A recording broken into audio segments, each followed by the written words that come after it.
So bright and early. So Rich has this story that he likes to tell about a leadership meeting that was held off-site. And everybody had a great night. There was a lot of community, a lot of fellowship. Everybody got kind of exuberant with their connection, if you will. And then they bring everybody together at 7:30 in the morning in a conference room a lot like this one. And in comes a marching band. Motivation to get everybody up and going in the morning to get you engaged and energized. We have spared you that this morning, and I think what we actually have for you is quite a bit better than that. I had an opportunity to kind of see a similar version of this presentation at ACEEE this summer. But this morning we have for you Sarah Spencer-Workman, who leads our energy efficiency practice, and we'll let her take it from here. Good morning. All the things. Hey, good morning, everyone. It's great to see all of you, and as Seth said, thank you for showing up so early, and thanking you for giving me an opportunity to share this with you. This presentation started as kind of a twinkle in my eye about 10 years ago, and it was really about women in our industry, and then kind of found its own shape and shift and all kinds of things along these sort of this decade. Maybe I should just call it like my era, because I'm hitting a new decade this year, and I'm really not in a place of alignment with that, but it's okay. But what I have found is in this industry, it's hard, right? And it's not just hard for those of us that have been here, and those of us that have served, and those of us that have showed up day after day, but it's also hard for those around us, right? So our clients, our customers, and right now in particular, we always talk about we're in this, I call it the double entendre transformation, which is, hey, we're transforming internally as an organization, but we're also transforming around us politically and economically. But for every hard cycle, there has been an amazing back cycle that comes right after it. And the United States has been through these cycles almost 34 times in the last 100 years. So don't be afraid. And as women in this industry, I would say to you, it's an opportunity as for you to have really important But it looks so good. Conversations. I think That's a Seth is fundamentals plate right there, is what that is. I love that. Okay.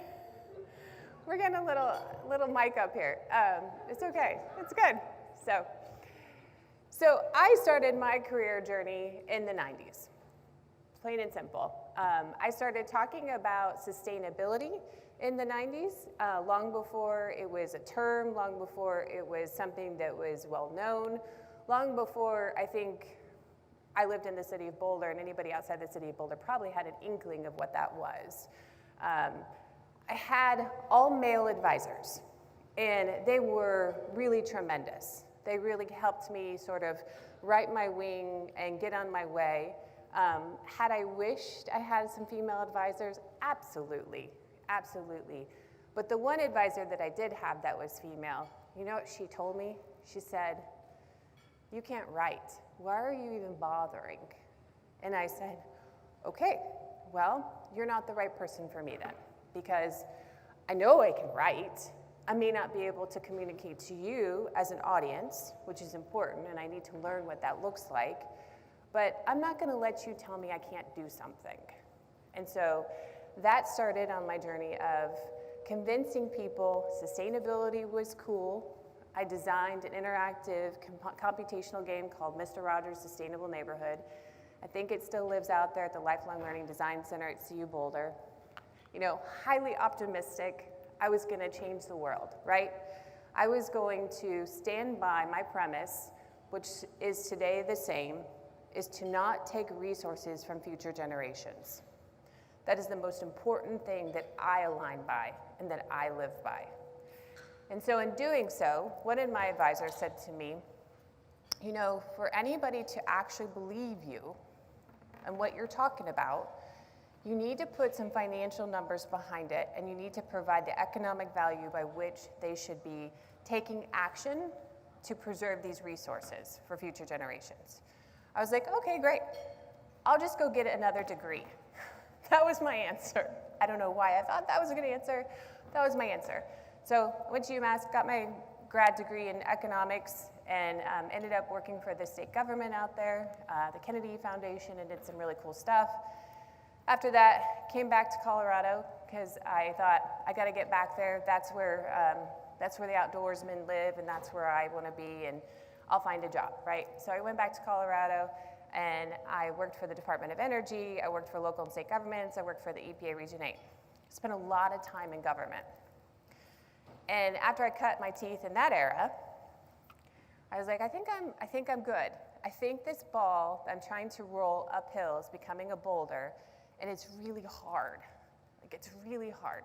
I'm still talking about sustainability. It's the 2000s. I got my lead AP in 2004.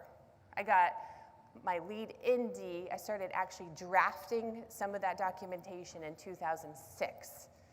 I was the first well AP in the state of Colorado in 2000, and I think it was like 12, I don't remember. But anyway, time after time after time, I kept trying to figure out, how do we have this message? How do we communicate this? How do we think this is important? You know, in the early 2000s, people were recycling. They thought that was sustainable, right? And then 2015 hit, and everybody was like, LED lighting retrofits, paybacks are awesome. We got this, 3 to 5 years. This is sustainable, right?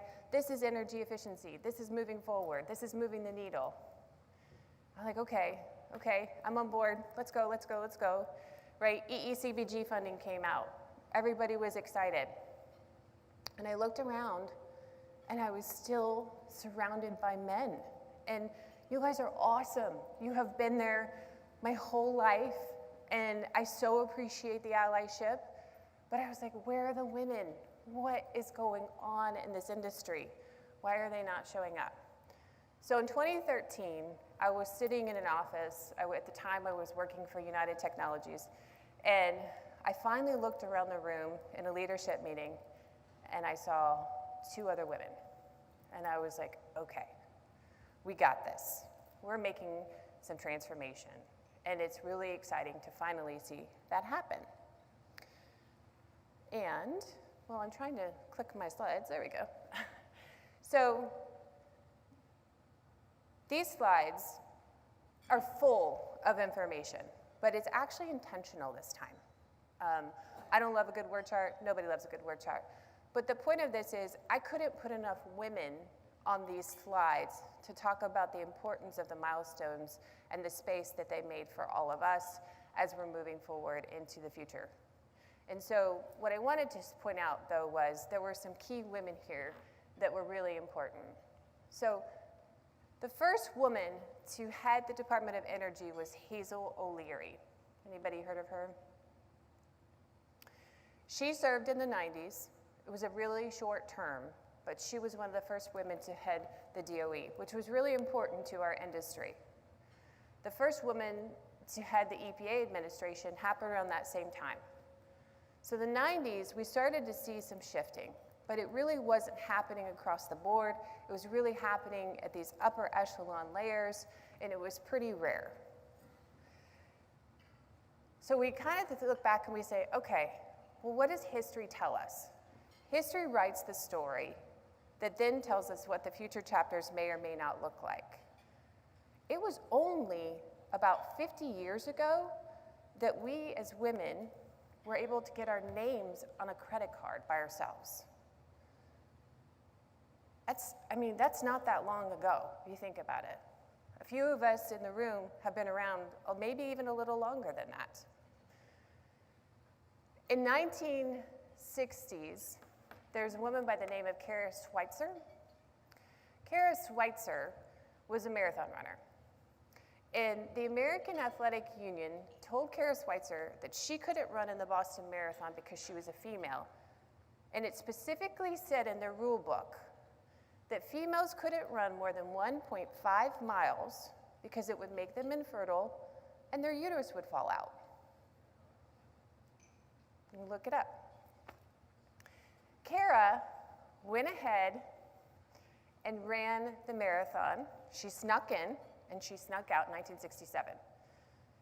Not until 1977 after the Equal Credit Opportunity Act in 1974, when we finally got our own names on credit cards, did AAU change their guidelines and said that females could actually participate in the race and there were no holdbacks on that. It's phenomenal to me that here we are today and we're still working through this. We're still working through what these underrepresentations look like, these transformations and setbacks look like, but yet those of us in this room are showing up. We're showing up every single day. And I think that is what's important. That's what needs to be recognized.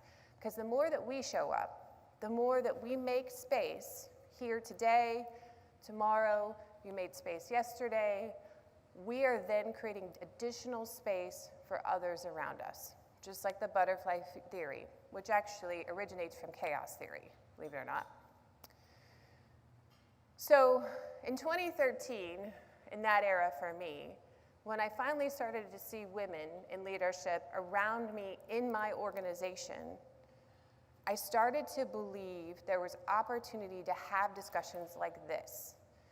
And that's when a lot of this started to evolve for me. But I knew we had a lot of other pressures surrounding us. So when I gave this talk in July, I was playing off of our CREF theme, adaptability, so you can see it here today. But really, it applies to all of the work and underrepresentation that we as women sort of face, right? Oftentimes, we have to show up as caregivers. In the same day, we show up as employees. In the same day, we show up as household managers. In the same day, we show up as crafters, task managers, I mean, you name it. I think I'm a caregiver. I take care of my parents, my mother. I'm also a mom. I have a daughter who, by the way, is graduating, and she'll be graduating this year from an East Coast college with a major in data science and a minor in mathematics. I have no idea where she got that from. But she's the only female in her graduating class for that major and minor. So we are still seeing this in that Gen Z generation. It's still happening. So my hope is that, I don't knock my microphone off, but my hope is that by having these conversations here, I am creating that ripple effect for her later on.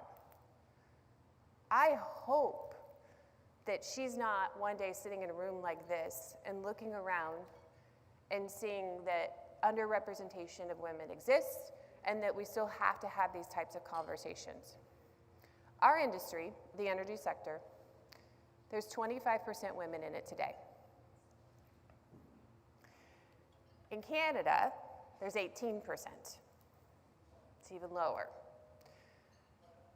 Forbes cited women in the workplace at 40%. And at CLEAResult, we have 43%. So I think that's something we should be really proud of.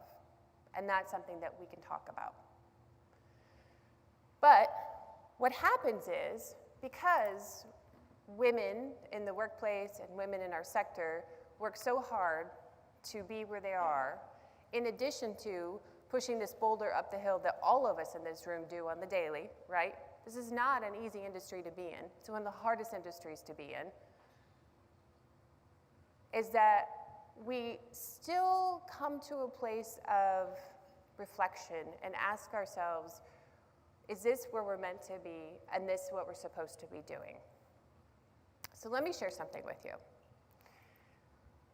There's a new term that's coming out, and Adam Grant, Brene Brown, they've been talking about it recently. You can kind of see it out there.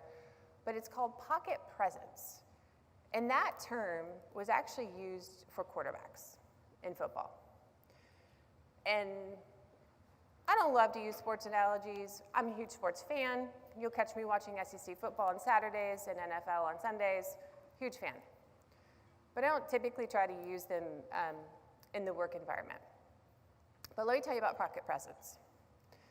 So pocket presence is when a quarterback stands in its pocket And basically, a really talented quarterback can close their eyes and they can see the play on the field before it happens. They can see the field before it even fills with all the players moving around. And they can see the next 2 to 3 steps. And so I believe, as women, because of all the things that we do in our lives, and trust me, if you were to look inside my brain some days, it probably looks like Chicago O'Hare Tower, right? There's a lot going on. I believe we have pocket presence. I'm not sure everybody knows how to use it. I'm not sure that they're aware of it, but I think it's a gift. And so, does anybody know how long it takes, or how many seconds, actually, a quarterback has to release that ball? And men, I love you, but no, you cannot answer this question. 3 seconds, on average, 3. Brene Brown thought it was 40 seconds, which was kind of funny. It's actually really funny. She's a huge sports fanatic. Texas is her team, hook 'em. Anyway, so 3 seconds. I believe that as women in the workforce, in 3 seconds, we can probably close our eyes and imagine the playing field. And I guarantee you, in doing so, if we did that and we used our pocket presence more, we would see other women who potentially were on the bench waiting to have a play. And I encourage all of you in this room to tap into that pocket presence, because I honestly think that is part of how we are going to have these very impactful leadership conversations, how we're going to start to lift the lid on underrepresentation. Financial bias exists, technical gaps exist. Just by the fact that my daughter is a data science major and she's the only female in her graduating class of that major, that's a technical gap. I can already see it. And cultural bias exists. We saw that yesterday in the AI conversation around cultural bias just by machine learning alone. But cultural bias exists in humanity, has for a very long time. Chicago is actually where my great-grandparents immigrated to. And a year, 100 years ago, whatever that is, right? So every time I come back here, there's an innate sense of home that exists for me. My grandfather, he was also another kind of male advisor, mentor in my life. He taught me how to drive a Bobcat at 10. He taught me how to shoot a pheasant, clean it, and gut it at 12. He taught me how to pour cement at 13. And he taught me how to drive at 15 on a John Deere tractor or lawnmower. He knew that as a female, growing up in the world that I was growing up in, I needed trades and skills. Maybe not those. I don't think I've cleaned or shot a pheasant in probably the last 25 years or so, maybe more. I definitely haven't poured cement recently. I have driven a Bobcat though, I can say that. And I still enjoy a good PPE outfit, some boots, and climbing up on a roof. I was on the top of the Denver airport roof 2 years ago, so. But he knew enough to advise me that I would need those skills and those trades as part of who I was becoming. Whether I was going to use them, it didn't matter. He gave me the opportunity to learn that. And so he helped by closing some of those gaps for me. I had to close my own financial gaps. I moved out of the house at 16. I paid for all 3 of my college degrees. I didn't buy my first car until I was 22. Even then, I leased it. But in any event, I always had to do that for myself. It wasn't easy. It still isn't easy. And I'm looking at, just a few years to the grave. Not quite, but right. I think if I stay in this industry, that gap might close a little faster. but I'm still here. I'm still here. So the more that I think all of us can look around and we can say, hey, look, these are things I can give you. These are things I can offer you. These are things I can teach you. These are things I can help you with. You're giving somebody the space to line their tool belt for their future selves, whatever that looks like for them. So here's what I love about these conversations. And this is what I love about women in general. Most of us are systems thinkers based on psychological statistics that are out there. And what that means is we can actually think about multiple different things at the same time, but more so, we can three-dimensionally see how they connect, much like a Rubik's Cube. And then sometimes we can even turn that Rubik's Cube to identify a dynamic solution or strategy to take the next step or to move action. And I think that's pretty cool. I see a lot of people that I work with in the workforce, a lot of women, do this. But what happens often is we get to the end really fast. And we're ready to say, this is what it looks like, but we're kind of waiting for others to catch up. And they're not there yet.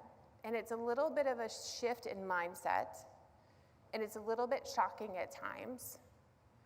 So I had a CEO tell me one time, we need to go slow to go fast.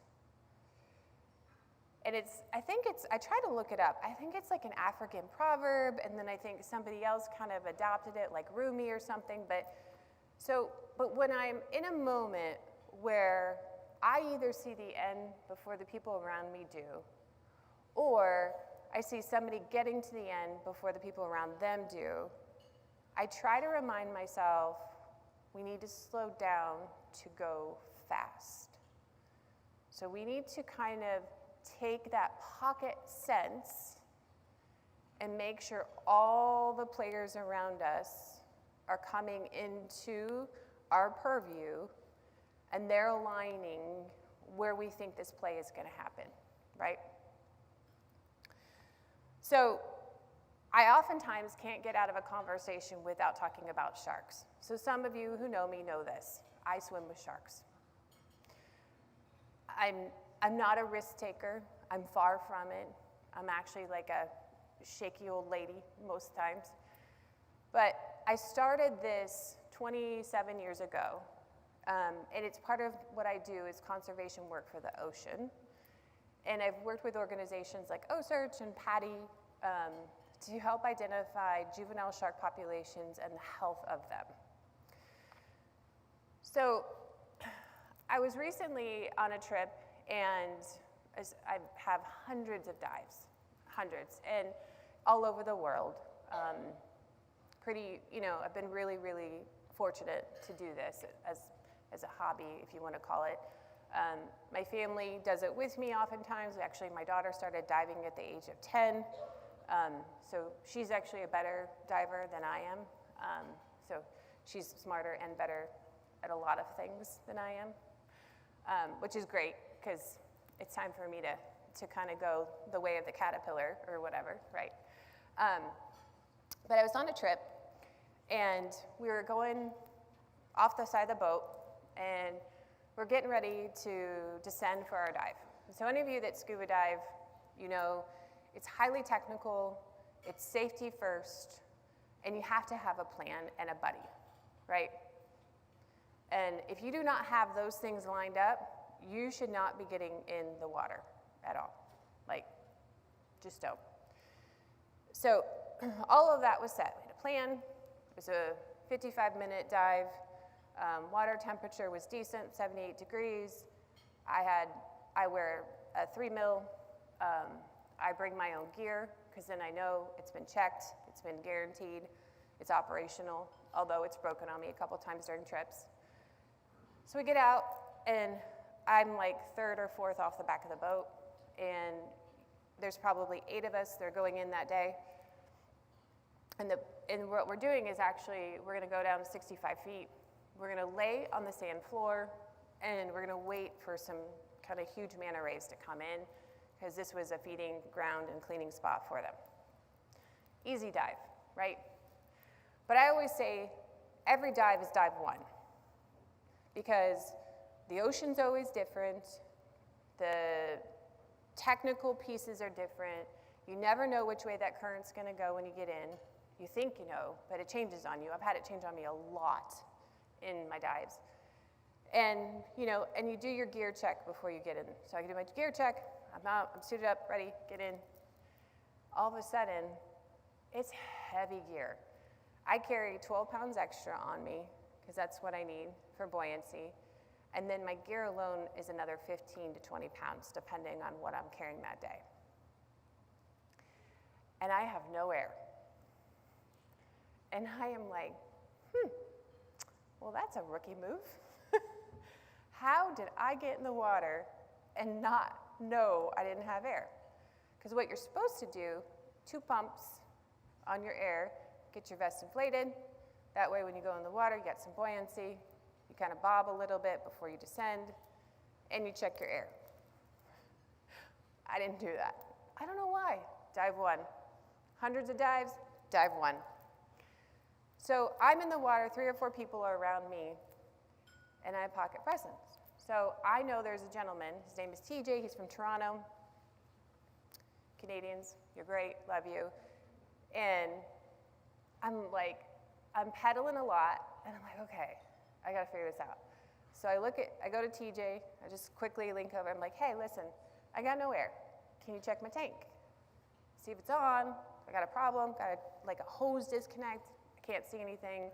I have 2 watches I wear, 2 dive computers for redundancy, because if one goes, you can't dive for at least 48 hours. Anyway, you would think I had it together. I so did not have it together. And he comes over and he's like, your tank's turned off. And I was like, wait a minute. When and how did that happen? But he turned it on, and then we went down and had a very successful dive. But my point was, I was in the middle of the ocean. There was nothing around us except there was a boat in front of us, which was kind of bobbing because the current was shifting it. It was buoyed, but it kept spinning. There was TJ, there was his wife Tamara, there was another gentleman from France, and there was one other gentleman who I hadn't met yet that was just getting into the water. But what it taught me was I had pocket presence. It reinforced the fact that I was able in that moment to just slow down, do my internal alignment and checks, and to know where I was in the middle of the great big blue and have that pocket presence. So I encourage all of you as leaders and women in this industry to tap into that and tap into it on the regular basis, because it's going to really align your personality, your passion, and who you are. So I want to take a minute to elevate all the women that showed up today. This particular schedule was not by choice. We had a very packed agenda, and so I want to thank all of you for showing up at 7:30 the night after huge dinners. Seth mentioned, there was community exuberation last night, right? And I saw it from everybody. And I heard it, I think, at 1 and 2 and 3 in the morning down the hallways. But I wanted to sit here this morning, and I wanted to elevate those of you that showed up, because I'm highly appreciative of you. And I hope that you take whatever you got from this conversation today and you keep talking about it, whether it's the 25% number or the 18% number for Canada. Maybe next year we get more of a dialogue going around this. Maybe next year those numbers go up for CLEAResult. I don't know. It would be ideal. I think I'm going to end up giving this talk a couple more times, which is exciting over the next year or so. But as I look across the room, I think I see everyone that I wanted to shout out to, so I'll just do it really quickly. So I wanted to say thank you to all of you. So I know from shared services, Sarah Suter's been working so hard. Jen Clemente, thank you so much for giving us pros. Really appreciate it. Alex, thank you for showing up. You are just constantly, I know, in our window, working with us on comms. Sheila, our fearless leader, quiet in the background, but so strong. Thank you. Sue Feeney, marketing, thank you. I know my team, Emily, Katie, Rima, Lindsay, if she's here, I don't know if she showed up, Zane, Sasha, I mean, all of you. I had 22 last night at dinner that I was so excited to support. Central team, Katie Potts, I know you're here. I know Andronika is here. I know Mandy is here. Canada, Natalie's here. Thank you. She gave me the 18% about Canada, so let's help her move that needle a little bit more if we can. East, Amanda is here. I know I've seen her. And then the West, I think, is represented Acacia and some others. So all of you, I just want to say thank you. I get a chance to show up every day and to work alongside of these very brilliant, brain trust, hard-working women. And for that, I am so ever grateful. So thank you.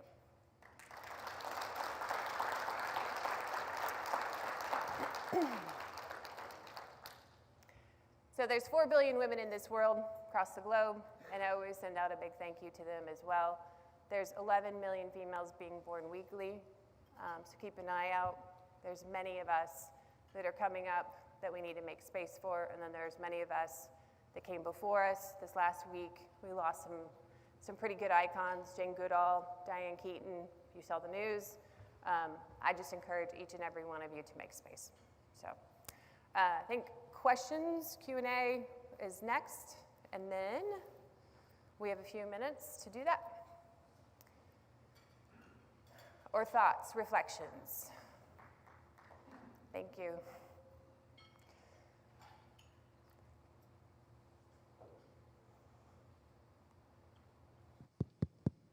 The light is like, I can't tell.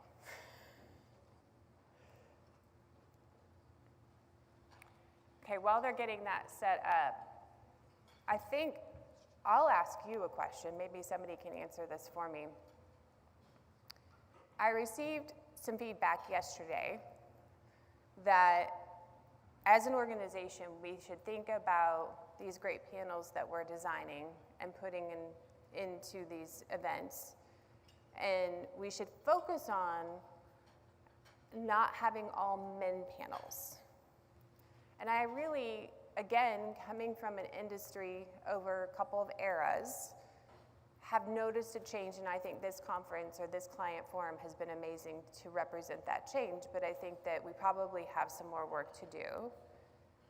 So when we think about that, how do we address it? What would you like to see?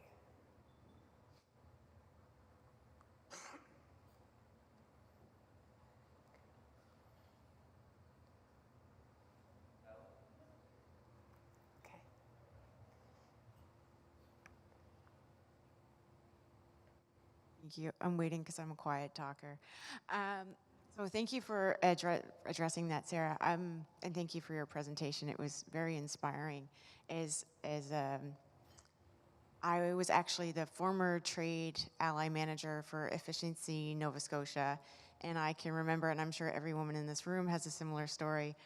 I remember going to a Christmas party or holiday party for one of our lighting distributors, and usually in Nova Scotia there's a few women in the room. This is probably about 12 years ago, and I looked around the room and I saw probably about 6 women there, and I honestly didn't recognize a single one, which is odd.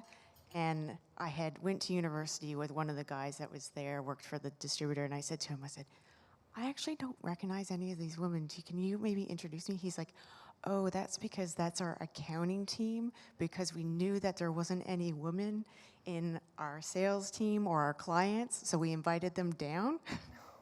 Yeah, so that's just like one of many stories. So I just wanted to highlight that this is ongoing, and I'm actually curious, because I have seen improvements, even though Canada is still at 18%, women across the energy efficiency sector.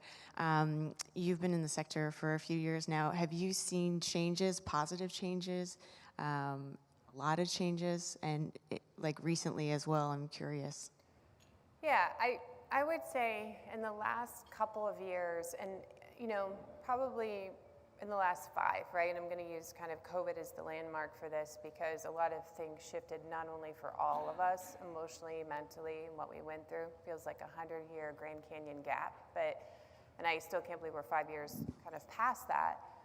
But I think that was a really pivotal point, and the reason I think it was is because there was a lot of communication about women exiting the workforce at that time, right? Because we were having to prioritize all these multiple tasks that we do in our daily lives, whether it was leading families, teaching children at home all of a sudden, caretakers, I'm the sandwich generation. I've got the caretaker of my parents and then of my children as well.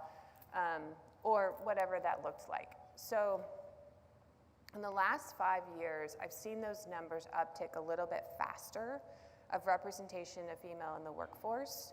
I wasn't so sure at the time. I thought, oh my goodness, here we go again, right? We're reverting. But every time there's a reverse cycle, we always come out of it. I guarantee you that. I don't know what it's going to look like this time, but we will come out of this, and it will be great. So I think if you look across maybe 5-year increments, which is kind of, I always think that's funny because in psychology they say as a human you become a different person every 5 years. You know that? And I think that's where we start to see these numbers grow, right? We see these females.